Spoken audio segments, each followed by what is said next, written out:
Boa noite, meu querido irmão, minha querida irmã. É uma alegria estarmos juntos para mais um estudo de quarta-feira. Nós sempre temos convidado você na igreja a participar desse estudo, a compartilhar os links, os estudos para que mais pessoas possam estar participando. E hoje, uma noite muito especial. Nós estamos aí no último mês do ano, comemorando o Natal. Domingo que vem a nossa última mensagem da série sobre Natal, cantata, vai ser um momento muito especial e hoje nós damos continuidade a um convite que daremos a você para poder estar buscando uma relação profunda com Deus e afastando-se cada vez mais da religiosidade que muitas vezes nos leva a fazer as coisas de qualquer jeito. Por isso, nesta noite de quarta-feira, eu quero convidar você, antes de mais nada, compartilhe esse vídeo, deixe seu comentário, se inscreve no nosso canal do YouTube, põe para curtir a nossa página no Facebook, segue a nossa página no Facebook, nos ajude a espalhar essa mensagem. Enquanto você faz isso, compartilhe esse link no seu WhatsApp, no seu Instagram, em todos os lugares que você tem rede social, compartilha para que mais pessoas possam estar participando desta noite de estudo da quarta-feira com uma surpresa muito especial que eu tenho certeza que vai abençoar a sua vida. Antes de mais nada, eu quero pedir para você fazer isso. E enquanto você faz, nós vamos ouvir juntos o hino número 26, ao Deus Grandioso. Enquanto você escuta esse hino maravilhoso da parte de Deus, vamos compartilhar esse vídeo.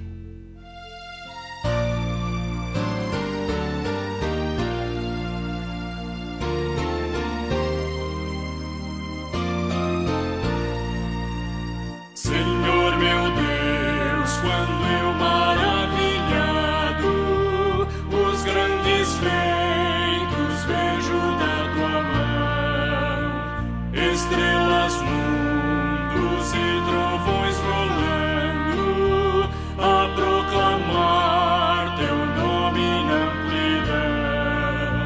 Canta minha alma então a ti, Senhor, grandioso és tu, grandioso és tu. Canta minha alma então a ti, Senhor.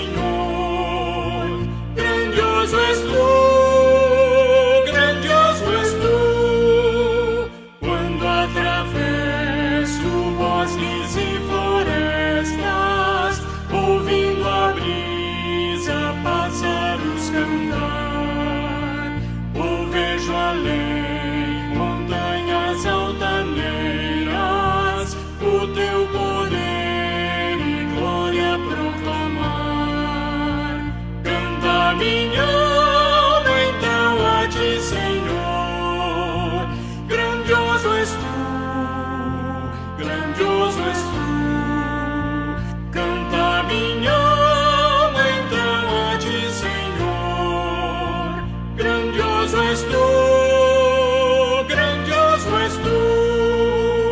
Quando percebo que na cruz maldita por teu amor Jesus morreu por mim e me livrou do jugo do pecado, ali vertendo sangue carmesim. Canta minha alma então a ti, Senhor, grandioso és tu, grandioso és tu. Canta minha alma então a ti, Senhor, grandioso és tu, grandioso és tu.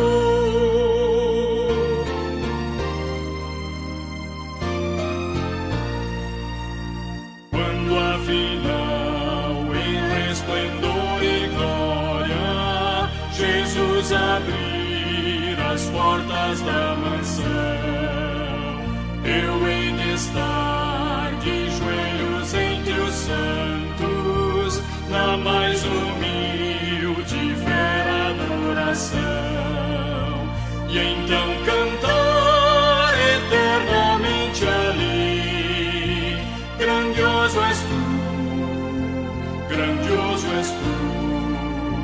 Então cantar eternamente ali, grandioso és tu, grandioso és tu.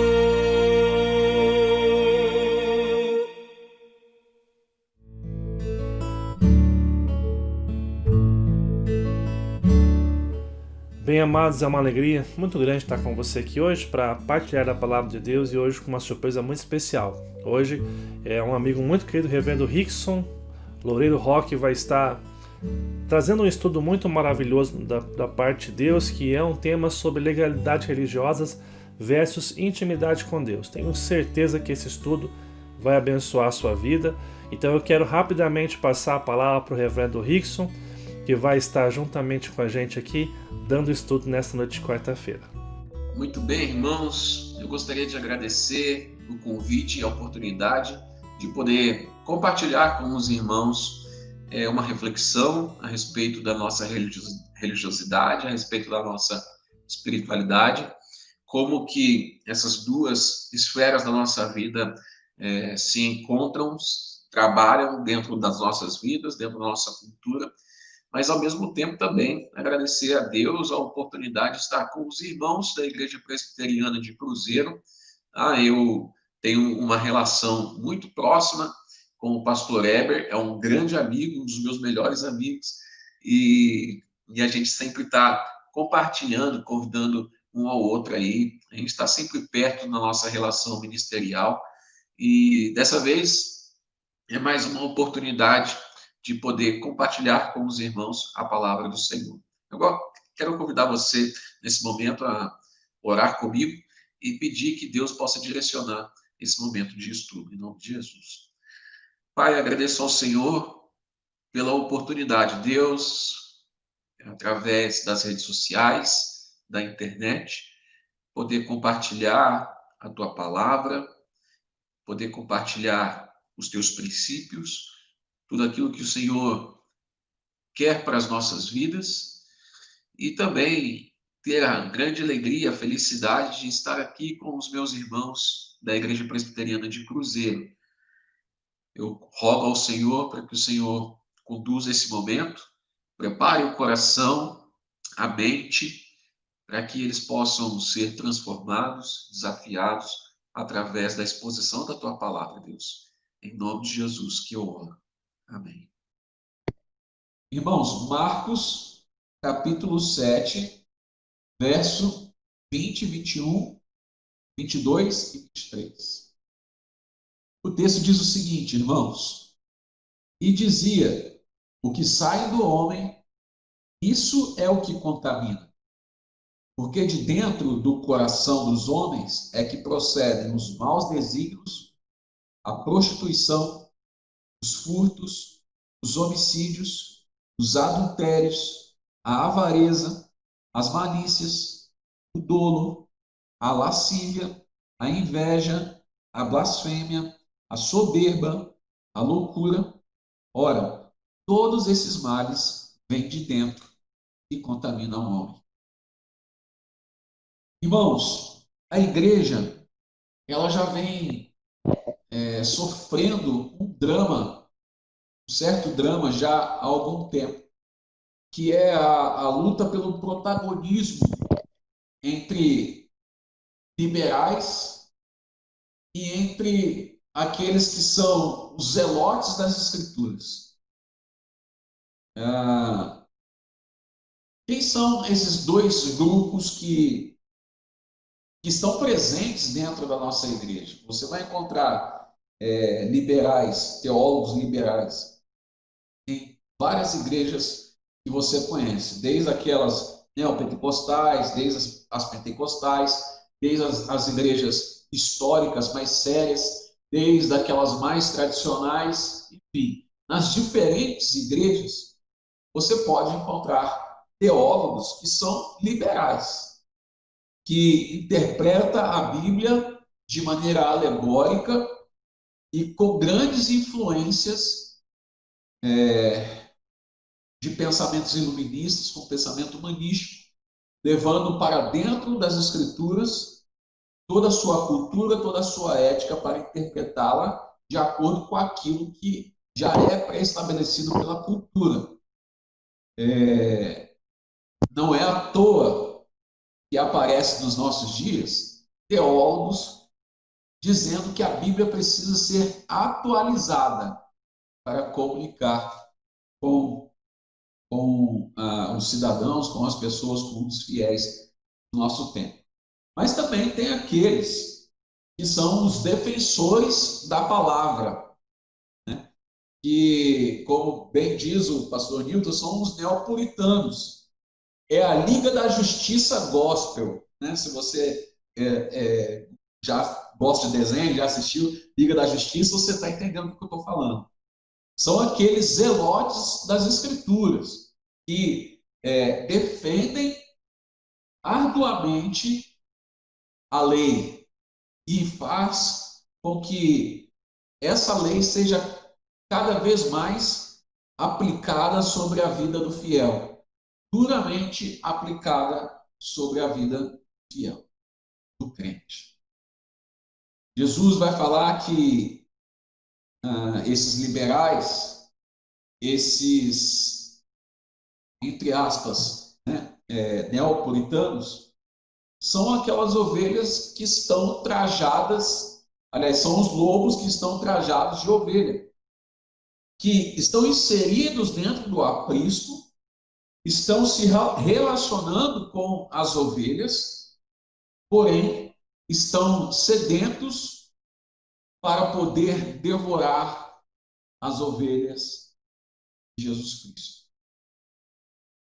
Não era diferente na época dos tempos de Jesus, na época de Jesus, porque lá havia também os religiosos mais assíduos na tradição, que eram os fariseus.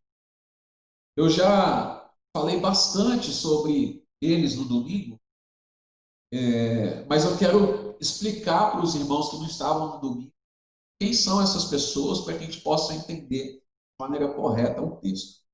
Esse texto que nós lemos de Marcos capítulo 7, irmãos, nós vamos encontrar alguns personagens importantes nesse relato aqui, tá bom? Quem são esses personagens? Jesus, a multidão que está ali, os escribas, os fariseus e os discípulos. E aqui há um relato, irmãos, muito interessante para nós, porque Jesus está sendo questionado pelos religiosos, pelos fariseus, pelos escribas, porque os seus discípulos estavam tomando uma refeição sem observar o rito da purificação que os anciãos ensinavam e passavam de geração em geração entre os religiosos para que eles pudessem observar a lei da Torá. Mas deixa eu explicar para os irmãos, como eu falei, quem são esses fariseus e a diferença que há entre os fariseus e os discípulos. Isso é muito importante para o nosso entendimento. Irmãos, os fariseus, eles surgiram no segundo século, aproximadamente antes de Cristo, e esse grupo, eles foram responsáveis pela propagação da lei oral, que foi adicionada à lei escrita, que é a Torá.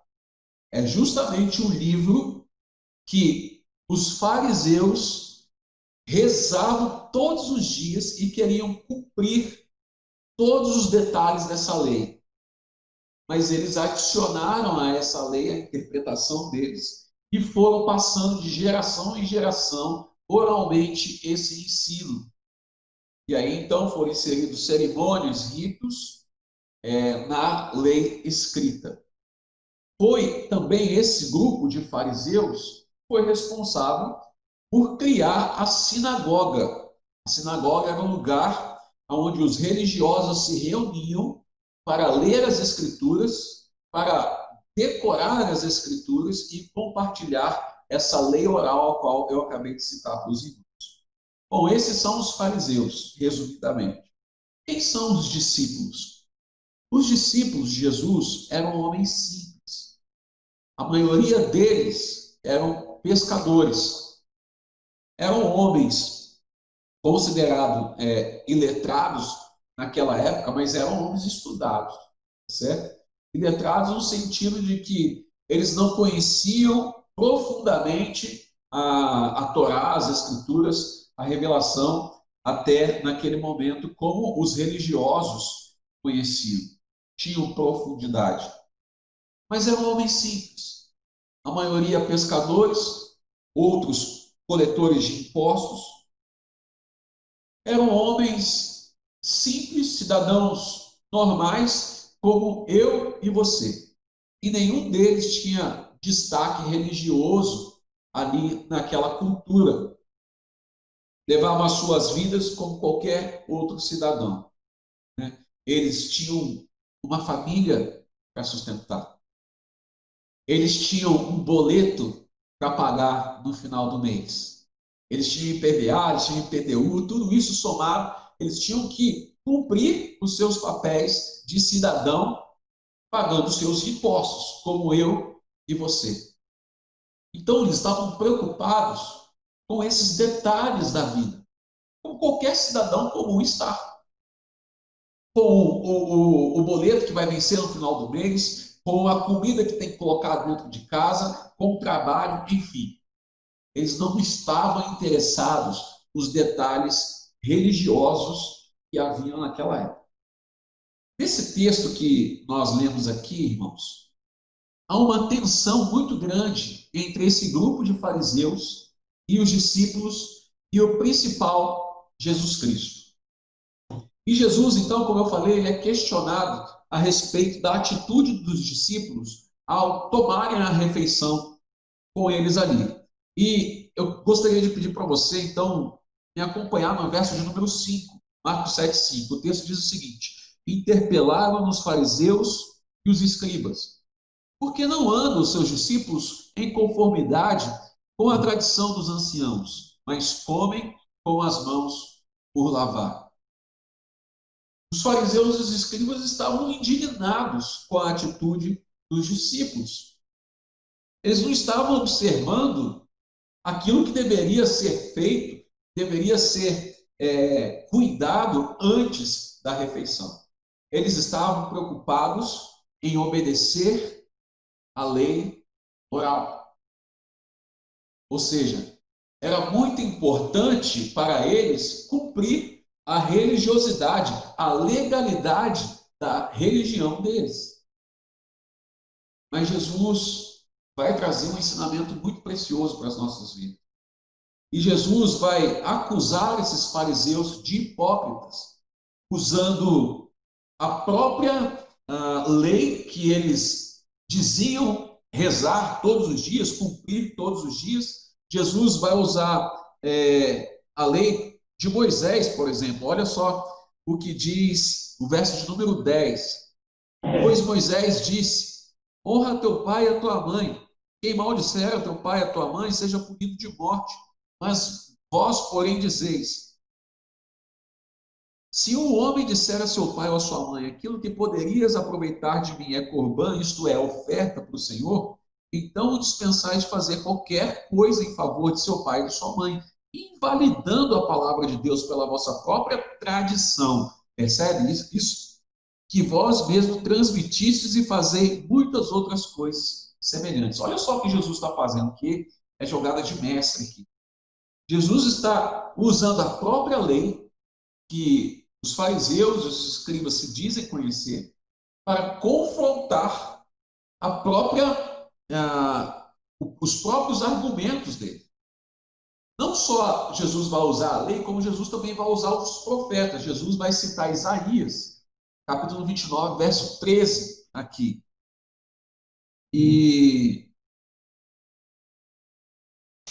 olha só, verso de número 6. Respondeu-lhes: bem profetizou Isaías a respeito de vós, hipócritas, como está escrito: este povo honra-me com os lábios, mas o seu coração está longe de mim. Em vão me adoram, ensinando doutrinas que são preceitos de homens, negligenciando o mandamento de Deus, guardais a tradição dos homens. E disse-me ainda: jeitosamente rejeitais o preceito de Deus para guardardes a vossa própria tradição. Jesus pega a lei que eles dizem cumprir. Jesus pega também o profeta Isaías, ou seja, o livro dos profetas que eles também criam, e faz um confronto com o próprio argumento deles.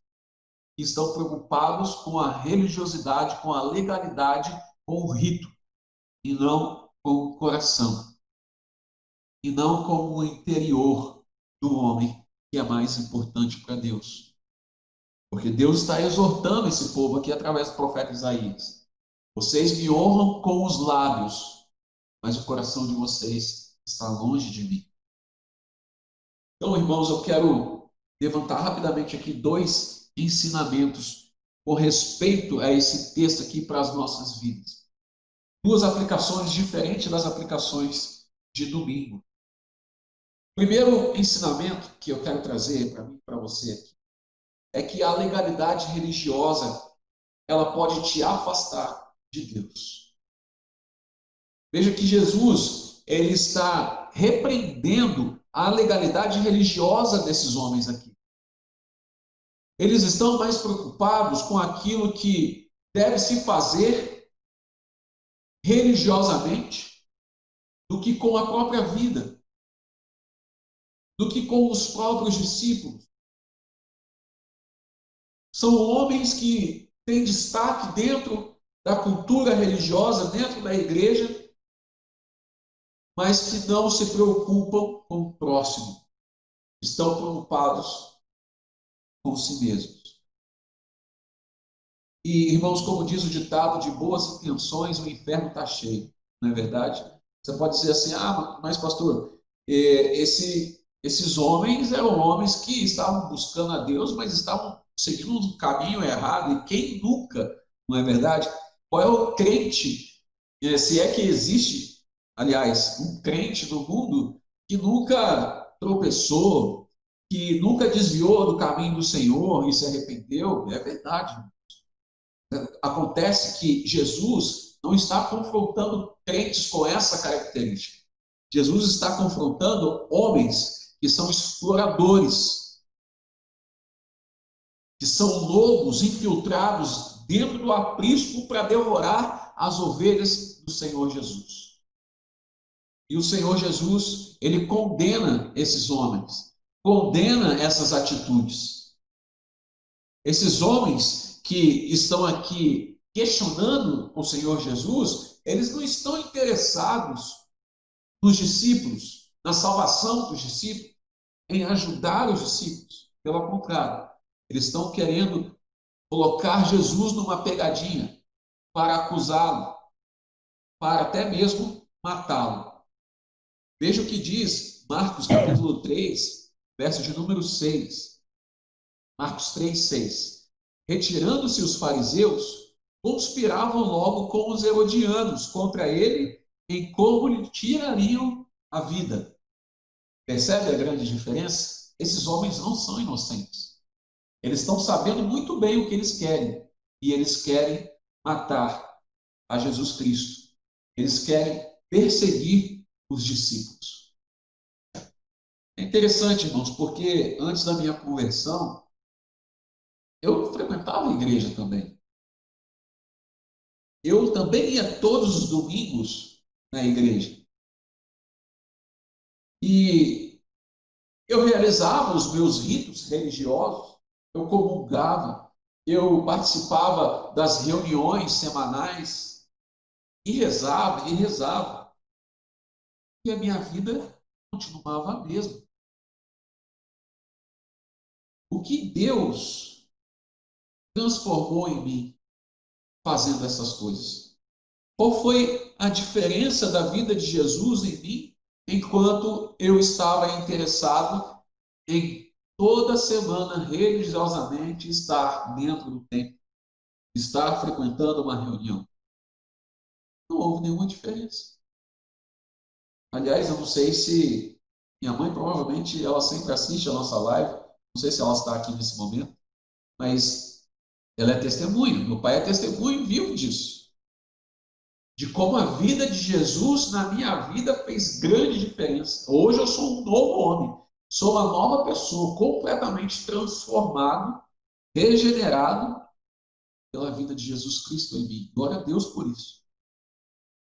Mas as minhas intenções em estar dentro da igreja, inserido numa igreja, frequentando reuniões, eram completamente diferentes. Essas minhas atitudes religiosas me afastavam de Deus. Quando eu pensava que fazendo tudo aquilo, antigamente, poderia trazer algum benefício. Não trouxe. A conversão, meu irmão e minha irmã, ela se manifesta não no exterior do homem, nas suas atitudes. Não é dessa maneira que funciona. A conversão, ela acontece principalmente no interior do coração do homem. Provavelmente você vai se lembrar de um relato também no Evangelho de Marcos, de um homem na cidade de Gadara que estava endemoniado. Eu quero pedir para você também acompanhar essa leitura, Marcos capítulo 5. Olha só o que diz lá. Marcos 5, irmãos.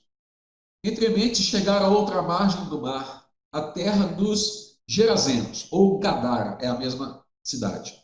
Ao desembarcar, logo veio dos sepulcros ao seu encontro um homem possesso de espírito imundo. Olha que interessante isso, irmãos. Qual é o questionamento? Qual é o assunto de Marcos capítulo 7 que nós estamos lendo aqui? É exatamente homens considerados impuros. Porque a gente vai continuar em Marcos 5, mas se você for para Marcos 7 novamente, peço perdão para os irmãos de ficar indo para lá e para cá, mas é importante para o nosso entendimento aqui. Olha só, Marcos vai registrar assim, no capítulo 7, no comecinho. Ora, reuniram-se Jesus, os fariseus e alguns escribas, vindos de Jerusalém, e vendo que alguns dos discípulos dele comiam o pão com as mãos puras. Olha só, impuras. Isso é, por lavar. E aí, Marcos, como ele está escrevendo para gentios aqui, ele vai explicar que rito é esse de purificação. Pois os fariseus e todos os judeus, observando a tradição dos anciãos, não comem sem lavar cuidadosamente as mãos, quando voltam da praça. Não comem sem se aspergirem. E há muitas outras coisas que receberam para observar, como lavar de copos, jarros, vasos de metal e camas. Então, o assunto aqui em Marcos 7, a questão dos fariseus, dos escribas, ou os discípulos, era exatamente eles estarem tomando refeição de maneira impura. E aqui, em Marcos capítulo 5, esse homem está possesso de espírito imundo. Puro, é o mesmo sentido. Bom? E ele vivia nos sepulcros, nem mesmo com as cadeias alguém podia prendê-lo. Andava sempre de noite e de dia, clamando entre os sepulcros, pelos montes, ferindo-se com as pedras. Quando de longe viu Jesus, correu e o adorou, exclamando com alta voz: Que tenho eu contigo, Jesus, filho do Deus Altíssimo? Conjuro-te por Deus que não me atormentes, porque Jesus lhe dissera: Espírito imundo, sai desse homem. E aí vai relatando, quando chega então no verso 15, irmãos, depois de Jesus ter um encontro com esse homem, um encontro tão impactante, Jesus liberta esse homem. E olha o que diz no verso de número 15: indo ter com Jesus, viram o endemoniado, o que tivera legião. E olha só a característica desse homem agora. Depois de ter um encontro com Jesus, ele estava assentado, ele estava vestido, ele estava em perfeito juízo. Percebe como é impactante a nossa vida quando nós entregamos a nossa vida nas mãos do Senhor Jesus, quando Ele nos liberta do nosso pecado, é isso que acontece com a sua vida. Ela muda completamente, é uma transformação do interior do homem que aí então é manifestada através das atitudes, através do exterior, do estereótipo. Verso 15, quando termina o versículo, ele diz assim: então temeram, ou seja, então eles perceberam o poder que Jesus tem na vida de um homem que é imundo, que é impuro, que é pecador e carece da graça de Deus. Os irmãos lembram-se dos religiosos e do bom samaritano? Abre a sua Bíblia, esse relato está em Lucas, capítulo 10, verso de número 25. Abre a sua Bíblia lá. Marcos 10, verso de número 25. Eis que certo homem, intérprete da lei, se levantou com o intuito de pôr Jesus em provas. Ele disse: Mestre, que farei para herdar a vida eterna? Então Jesus lhe perguntou: o que está escrito na lei? Como interpretas? A isso ele respondeu: amarás o Senhor teu Deus, todo o seu coração, alma, de todas as suas forças, com todo o seu entendimento, amarás o teu próximo como a ti mesmo. Então Jesus lhe disse: respondeste corretamente, faze isso, viverás. Ele, porém, querendo justificar-se, perguntou a Jesus: quem é o meu próximo? E aí, então, Jesus vai contar uma parábola, né, para esse religioso. E ele vai dizer: certo homem vinha descendo pela estrada e foi assaltado, e foi açoitado, e foi espancado, e foi deixado à beira do caminho. No mesmo instante, estava passando por ele um sacerdote. Quem é o sacerdote? O sacerdote é um dos principais religiosos na época de Jesus. É aquele que intercedia, intermediava entre homem e Deus para fazer os seus sacrifícios, os seus holocaustos. Era um dos principais religiosos daquela época. Passa por ele o sacerdote e faz vista grossa. Tempos depois vem então, passando por ali, um levita, que também era uma espécie de sacerdote, mas ele estava a serviço do templo. E ele faz vistas grossas, passa de largo aquele homem que estava caído. Porém, segundo a parábola de Jesus aqui, vem passando também um samaritano. E ele vê aquele homem que está ali necessitado de ajuda. E ele sara, cura suas feridas, ele o leva até uma hospedaria, banca tudo o que fica ali em haver e derrama, deposita sobre a vida daquele homem que está necessitado amor, misericórdia. Então Jesus vai interpelar esse religioso. Qual desses três parece ter sido o próximo do homem que caiu nas mãos dos salteadores? E aí, então, o intérprete da lei vai dizer que usou de misericórdia para com ele. Então, lhe disse: vai, procede tu de igual modo. Percebe que há uma tensão e também uma luta muito grande de nós. Eu estou falando de mim também, tá, irmão? Não somente dos irmãos que estão acompanhando, mas de mim principalmente. Mas há uma tensão muito grande dentro do nosso coração em querermos ser religiosos demais, em parecer santos diante dos olhos dos homens, porque a Deus ninguém engana, e também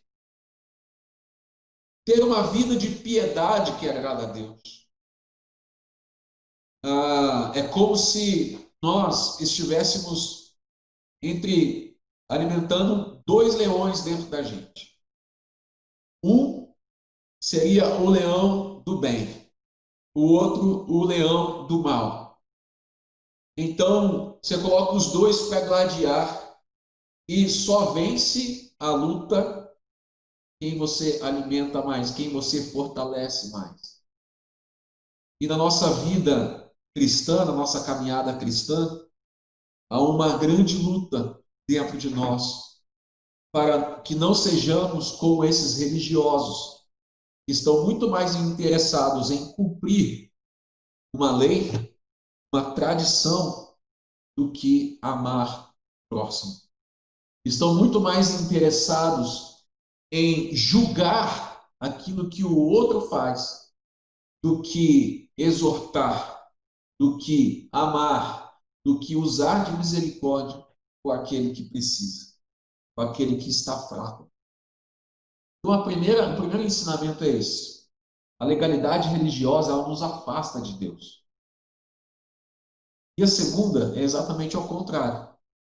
O segundo ensinamento que quero trazer para nós, e eu quero encerrar com isso, é que a santidade, a piedade, pode revelar a nossa intimidade com Deus, a nossa relação com Deus. O apóstolo Paulo, ele vai deixar isso muito bem explicado para nós, lá em Efésios, capítulo 4. Abra sua Bíblia também lá em Efésios, tá bom, irmão? Capítulo 4. E olha o que diz lá, no primeiro versículo mesmo. Efésios 4, 1. Rogo-vos, pois, eu, prisioneiro do Senhor, que andeis de modo digno da vocação a que fosse chamado. Veja, irmãos, que o apóstolo Paulo está rogando à igreja de Éfeso a ter uma vida digna de acordo com o próprio evangelho que ele levou para aqueles irmãos lá. De acordo com os próprios princípios que permeiam todas as escrituras, toda a palavra de Deus. Andem conforme a vocação que vocês foram chamados. Como é viver dignamente de acordo com a vocação que nós fomos chamados, irmãos? Vá para o verso 17 agora. E ele vai dizer o seguinte: isto, portanto, digo, e no Senhor testifico, que não mais andeis como também andam os gentios. Como é que andavam os gentios? Na vaidade dos seus próprios pensamentos, obscurecidos de entendimento, alheios à vida de Deus por causa da ignorância em que vivem, pela dureza dos seus corações, os quais, tendo se tornado insensíveis, se entregaram à dissolução para, com avidez, cometerem toda sorte de impureza. Olha a palavra novamente aqui que eu estou trazendo para os irmãos. Mas não foi assim que aprendestes a Cristo, se é que de fato tendes ouvido e nele fostes instruídos segundo a verdade em Jesus. No sentido de que, quanto ao trato passado, os despojeis do velho homem, que se corrompe segundo as concupiscências do engano, e vos renoveis no espírito do vosso entendimento, e vos revistais do novo homem criado segundo Deus em justiça e retidão, procedentes da verdade. Trocando em miúdos aqui, irmãos, vou destrinchar um pouco para vocês. O que o apóstolo Paulo está dizendo é que se nós queremos viver uma vida com Deus, nós precisamos andar dignamente da forma como Ele mesmo nos vocacionou quando Ele nos salvou em Cristo Jesus. Então, nós deixamos de viver uma vida como os gentios, e aí ele vai dar alguns exemplos. Nós andávamos na vaidade dos nossos próprios pensamentos, fazíamos aquilo que nós achávamos que era correto, nós estávamos obscurecidos no nosso entendimento, estávamos completamente à parte da vida de Deus e achávamos que fazíamos coisas para agradar a Deus. Isso era uma vida de gentio. Mas agora, em Cristo Jesus, não. Nós nos despojamos do velho homem e agora nos revestimos. Nós somos renovados no espírito do vosso entendimento. Nós nos revestimos do novo homem e somos criados segundo Deus em justiça e retidão, que são procedentes da verdade. É isso que acontece conosco quando nós encontramos a Jesus Cristo. Dia a dia somos polidos pela ação do Espírito Santo em nós, que renova o nosso entendimento, que renova a nossa maneira de pensar, dia a dia vencendo nosso leão do mal. Entende? E aí, na prática, o apóstolo Paulo vai nos dar vários exemplos na continuação desse texto aqui. Ele vai dizer, verso 25, por isso, deixando a mentira, fale a verdade com o seu próximo, porque somos membros uns dos outros. Irai-vos e não pequeis, não se põe o sol sobre a vossa ira, nem deis lugar ao diabo. Aquele que furtava, não furte mais. Antes trabalhe fazendo com que as próprias mãos o que é bom, para que tenha com que acudir ao necessitado, assim como o bom samaritano fez, lembra-se? Não saia da vossa boca nenhuma palavra torpe, e sim unicamente que for boa para edificação, conforme a necessidade, e assim transmita graça aos que ouvem. Veja que impacto que é a vida de Jesus em nós. Porque todos os dias nós lutamos para não fazer aquilo que desagrada a Deus.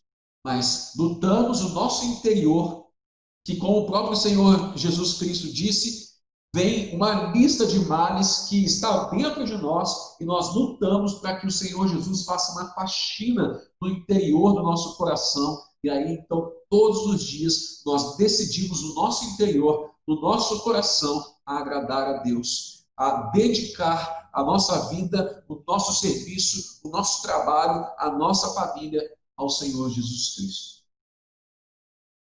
É isso que acontece com a nossa vida. A santidade, ela pode revelar em nós a proximidade de Deus, a imagem de Deus, aonde nós estivermos. É como o próprio Senhor Jesus disse: vós sois o sal da terra, vós sois a luz do mundo.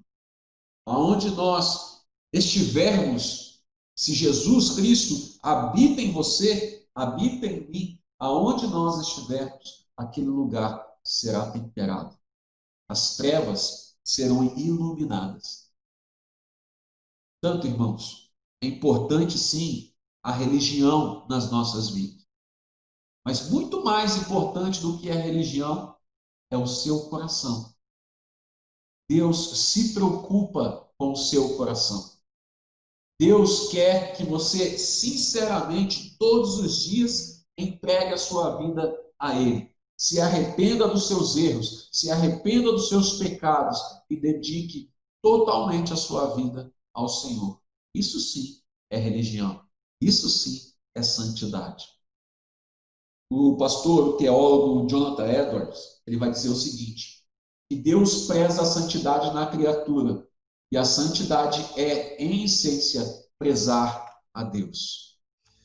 Que Deus abençoe a sua vida, meu irmão. Eu quero orar com você mais uma vez e agradecer a Deus pela oportunidade, mas rogar que Deus possa guardar essa palavra no seu coração. Busque a Deus em santidade. Não deixe que a religiosidade vazia tome conta da sua pessoa, te afastando do Senhor, te afastando dos seus princípios e também das pessoas por quem você deve amar, por quem você deve se relacionar. Pelo contrário, permita que a sua espiritualidade, a sua piedade te aproxime mais de Deus, te faça mais parecido com Jesus, para que as pessoas com quem você se relaciona conheçam esse Deus a quem você ama. Vamos orar? Pai, eu quero agradecer ao Senhor pela palavra que foi ministrada nesse momento e pedir e rogar a tua bênção sobre a vida dos meus irmãos. Não deixe que Satanás use da religião para atingir e afastar os teus filhos dos teus princípios, mas pelo contrário, que eles possam honrar o teu santo nome com as suas próprias vidas, aonde quer que eles estejam. Que a primeira coisa que eles busquem na vida seja o Senhor e o teu reino, para que as demais coisas sejam acrescentadas em suas vidas, para que o mundo conheça o teu amor e a tua salvação em Cristo Jesus. Mais uma vez agradeço ao Senhor pela oportunidade e rogo a tua bênção sobre a vida dos meus irmãos da Igreja Presbiteriana de Cruzeiro. Abençoe o pastor Heber e toda a sua família. Em nome de Jesus que eu oro, Pai. Amém. Amém. Forte abraço, irmãos. Que Deus abençoe a todos vocês. Em nome de Jesus. Bênção de Deus para as nossas vidas. Obrigado, Rickson, pelo estudo. Obrigado pela palavra que você nos trouxe. E mais uma vez eu quero externalizar meu agradecimento para você. Que Deus abençoe sua vida, seu trabalho como pastor na Igreja Presbiteriana Koinonia. Abençoe também o reverendo Newton, pastor titular da Igreja Presbiteriana Koinonia. Que Deus abençoe grandemente a vida de você. Obrigado por essa palavra que muito nos desafiou nessa noite de quarta-feira. Eu quero pedir a todos vocês que estão nos acompanhando, compartilhe esse vídeo. Se a palavra tocou seu coração, desafiou você nessa noite, a ter uma intimidade maior com o Senhor. Olha, dedique-se a buscar ao Senhor, dedique-se a fazer a diferença na sua vida. Que Deus abençoe você. Eu queria orar mais uma vez, agradecendo ao pastor Rickson que nos ministrou nessa noite e pedindo que Deus abençoe sua vida, o seu restante de semana. Vamos estar orando neste momento? Amado e bondoso Deus, obrigado pela palavra tão inspirada que o Senhor nos deu através do reverendo Rickson, Pai. Obrigado porque somos desafiados a olhar para a nossa vida e fazer perguntas honestas a respeito da nossa espiritualidade. Se temos de fato honrado ao Senhor e buscado ao Senhor em todo o tempo. Ó Deus, maravilhoso Pai, abençoe o teu povo nesta noite, cuide do teu povo nesta noite para que o teu povo possa fazer a sua vontade e o seu querer. Livra-nos, ó Pai, de fazer aquilo que não te agrada. Livra-nos, ó Pai, de viver um evangelho que não afeta as pessoas, que não transforma as pessoas. Abençoe o teu povo poderosamente, Pai, que o teu povo seja cheio da tua presença. Abençoe o pastor Rickson, sua família, seu ministério, seus projetos para 2021. Que o Senhor possa estar abençoando profundamente a sua vida, bem como a igreja que ele pastoreia, Pai. Que o Senhor abençoe. Abençoe o teu povo que está vendo. Oramos pelos nossos missionários, por aqueles que se encontram enfermos. Pedimos a tua bênção e pedimos uma bênção especial sobre o nosso final de ano. Que o Senhor nos conduza a viver para o Senhor, para a honra e glória do seu nome, e que nenhum mal chegue ao nosso lar, chegue até a nossa casa. Que o Senhor nos abençoe, Pai. Abençoe os irmãos que estão participando também conosco, cuide das suas vidas, dos seus projetos, dos seus sonhos. Que nada venha a faltar.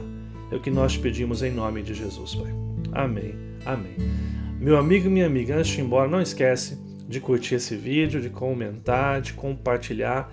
Se você não é inscrito no nosso canal no YouTube, faça isso agora, se inscreve, não vai te custar nada. Se inscreve e ativa o sininho das notificações para que você seja avisado sempre que tiver um novo vídeo. Se você está vendo pelo Facebook, não esqueça de curtir a página, pôr para seguir, comentar o vídeo, compartilhar com o maior número de pessoas possível. Que Deus abençoe sua vida e um excelente restante de semana. A gente se vê então no domingo, às 9 da manhã, na nossa Escola Bíblica Dominical. Uma boa noite, Deus abençoe a todos.